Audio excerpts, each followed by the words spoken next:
The elevator doors opened, and time stopped. 24 floors up in the courthouse, walking toward my brother's wedding rehearsal dinner, and there she was.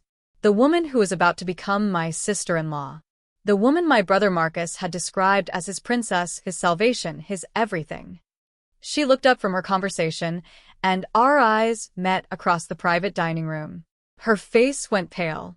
3 seconds of recognition. 3 seconds that would change everything. Your Honor.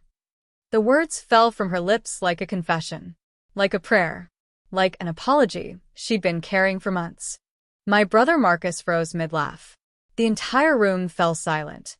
43 guests turned to stare at me, then at her, then at the growing tension crackling between us. I hadn't told anyone I was coming, hadn't RSVP'd, hadn't even decided until this morning whether I'd show up at all. But here I was, in my simple black suit, watching my brother's perfect world start to crumble. Elena Rodriguez. 28 years old. Assistant District Attorney for the county. The same Elena Rodriguez who'd stood in my courtroom 6 months ago, prosecuting the case that would define both our careers. She remembered. Of course, she remembered. Marcus stepped between us, his face flushed with embarrassment and rage. Same expression he'd worn when we were kids, and I'd caught him stealing from Mom's purse. "What the hell are you doing here?" His voice carried across the room like a slap. I looked at my little brother, still handsome at 31. Still charming when he wanted something. Still poison when he didn't get his way.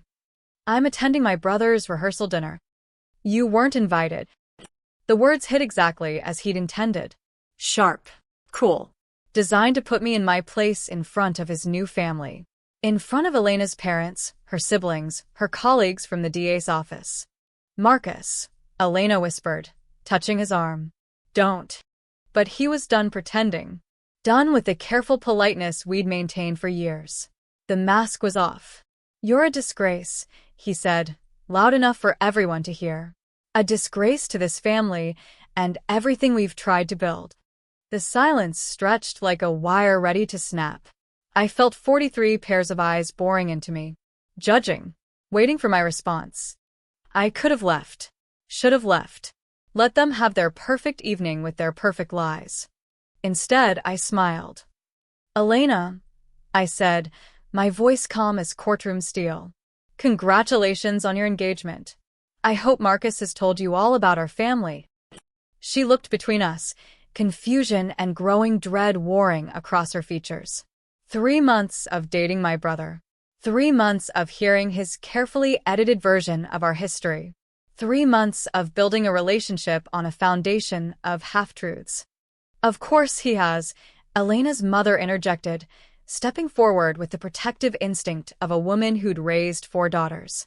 "Marcus has told us so much about his family." "I'm sure he has," I replied. "Did he mention what I do for a living?" Marcus stepped closer, his voice dropping to a threatening whisper. "Don't." But it was too late. Elena was staring at me with growing recognition, the pieces clicking into place. "You're Judge Catherine Morrison," she breathed. The room erupted. Marcus had spent 3 months telling his future in-laws that his sister was a public defender. A bleeding-heart liberal who defended criminals and made excuses for society's failures. The black sheep of the Morrison family. The sister who'd chosen the wrong side of justice. Not the youngest federal judge appointed in the district's history. Not the woman who'd presided over the corruption case that sent 3 city councilmen to prison. Not the judge who'd become Elena's professional hero long before she'd ever met Marcus. Elena's father, a retired police sergeant, looked like someone had punched him in the stomach. Her sister Maria, a court clerk, dropped her wine glass. The shattering crystal echoed like gunshots in the sudden chaos. "You let me complain about Judge Morrison for weeks," Elena whispered to Marcus. "You let me tell you how intimidating she was. How brilliant. How I wanted to be half the attorney she was when she was my age." Marcus's face had gone white. "Elena, I can explain. You told me she was a failure, a disappointment, that your family was ashamed of her." "I never said that exactly. You let me think your sister defended drug dealers and murderers while I was trying to put them away." The conversation from 6 months ago came flooding back. Elena prosecuting the Martinez case. A complex fraud scheme involving city contracts and kickbacks. She'd been nervous, precise, thorough, professional to the core. I'd been impressed with her work. Had even made a point to compliment her closing argument. Told her she had a bright future in prosecution. She'd blushed with pride that day. Thanked me 3 times. Said having my approval meant everything to her career. Now she was staring at Marcus like she'd never seen him before. Why? The question cracked in her voice. Why would you lie about something so important? Marcus straightened his tie, searching for the charm that had gotten him this far. I didn't lie exactly. I just simplified things. Family dynamics are complicated, and I didn't want my sister's reputation to overshadow our relationship. Overshadow. Elena's voice rose an octave. Your sister is one of the most respected judges in the state, and you told me she was an embarrassment to your family. She chose her career over family, Marcus shot back. Always has. Just because she wears a robe doesn't make her a good person. The old accusation. The same poison he'd been spreading for years. I felt the familiar fire building in my chest. The same rage that had driven me through law school while he partied through business college. The same determination that carried me through 18-hour days studying for the bar while he bounced between startup jobs and get-rich-quick schemes. Tell them about Stanford, I said quietly. Marcus went rigid. Catherine, don't. Tell them about the application essays I wrote for you, because your own writing wasn't good enough. Tell them about the internship at Morrison Holdings that Dad created for you, because no other company would hire you. That's not how it happened. Tell them about the loan. Elena looked between us, sensing blood in the water. What loan? Marcus's hands were shaking now. 5 years of carefully constructed lies, starting to crumble. The loan I co-signed so he could start his consulting business. I continued. The business he claimed was thriving when he proposed to you. The same business that's 3 months behind on payments and heading toward bankruptcy. Elena's face went ashen. Marcus, you told me the business was expanding. That we could afford the house in Westfield. That money wasn't a concern. It's not, he said desperately. We're just going through a temporary cash flow issue. Every business has rough patches. How much? Elena's voice had gone deadly quiet. How much do you owe? Marcus opened his mouth, closed it, looked around the room for support that wasn't coming. $230,000, I answered for him. Plus interest that's been compounding for 6 months. The number hit the room like a physical blow. Elena's parents exchanged horrified glances. Her siblings stared in shock. The future they'd imagined for their daughter evaporated in real time. But that's not the worst part, I continued, feeling the weight of 5 years' worth of suppressed anger. Tell them about Jennifer. Elena's hand went to her throat. Who's Jennifer? The silence stretched like eternity. Marcus looked trapped, desperate, completely out of options. Marcus. Elena's voice barely above a whisper. I almost felt sorry for him. Almost. But I remembered every family gathering where he'd undermined me. Every conversation with our parents where he'd painted me as the cold, career-obsessed sister who'd forgotten her family. Every lie he'd told to make himself look better by making me look worse. Jennifer Walsh, I said.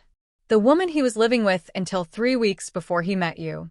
The woman who's been calling him twice a week for the past month. Elena's breathing had gone shallow. Her mother moved to support her, but Elena waved her away. She needed to hear this. Needed to understand who she'd almost married. That's not true, Marcus said, but his voice lacked conviction. Jennifer was just a friend. A roommate situation that got complicated. I pulled out my phone, opened the text thread that Jennifer had been sending me for weeks. Screenshots of calls. Photos of hotel receipts. Calendar entries showing dates that overlapped with his relationship with Elena. Jennifer's been trying to reach you through me, I said, holding up the phone. She's been sending evidence for 2 months. She thought I should know what kind of man my brother really is. Elena's facade finally cracked. The composed prosecutor, the daughter who'd made her parents proud, the woman who'd thought she'd found her happy ending. She sat down heavily in the nearest chair. "How long?" she asked, not looking at Marcus. "Elena, baby, please let me explain. How long were you with her while you were dating me?" Marcus ran his hands through his hair. The same nervous gesture he'd had since childhood when cornered by consequences. "It's complicated," he said finally. "Jennifer and I had history. We lived together for 2 years, and when we broke up, it wasn't clean. She kept coming around, wanting to work things out. I was trying to let her down easy, while building something real with you. Were you sleeping with her?" The question hung in the air like smoke. 43 witnesses to a relationship imploding in real time. Marcus looked at the floor. "A few times. But it didn't mean anything. You have to believe me, Elena. What we have is real. She was just a mistake from my past that I couldn't quite shake." Elena stood slowly, like a woman twice her age. She walked to the window overlooking the city, her back to all of us. "Your Honor," she said, and it took me a moment to realize she was talking to me. "In your courtroom, when someone lies under oath, what do you call that?" "Perjury." "And what's the penalty?" "Up to 5 years in prison." She turned around, and her eyes were dry. Clear. Furious. "Marcus Morrison," she said in her prosecutor voice, "you are guilty of fraud. Emotional fraud. Financial fraud. Fraud of character." She pulled the engagement ring from her finger. 3 carats, princess cut, probably worth more than Marcus's monthly income. She set it on the table with a soft click that echoed like thunder. "Consider this case closed." The room exploded again. Elena's father started toward Marcus, with murder in his eyes. Her mother was crying. Her siblings were demanding answers. Marcus looked like a man watching his life collapse in slow motion. But Elena wasn't done. She walked to me, her head high, her composure restored. "Your Honor, I owe you an apology. Your brother led me to believe some very unflattering things about your character and career. I should have done my own research instead of accepting his word." "No apology necessary," I said. "You had no reason to doubt him." "But I did doubt him," she said quietly. "Deep down, I doubted him constantly. The stories never quite added up. The finances didn't make sense. He was too eager to impress me, too quick to put others down to make himself look better." She looked back at Marcus, who was now arguing with her father and trying to salvage some dignity from the wreckage. I wanted so badly to believe in the fairy tale that I ignored every red flag, every instinct that told me something was wrong. "We all want to believe in fairy tales," I said, "especially when they're told by people we trust." Elena nodded, then surprised me by extending her hand. "It was an honor appearing in your courtroom, Judge Morrison. And it would be an honor to call you family if circumstances were different." I shook her hand, feeling something like respect pass between us. She was young, but she was strong, smart enough to cut her losses, brave enough to face the truth even when it hurt. "For what it's worth," I said, "I think you're going to be an excellent attorney. Don't let this experience make you doubt your judgment. Trust your instincts next time." She smiled for the first time all evening. "I will. And thank you for coming tonight. I know it must have been difficult."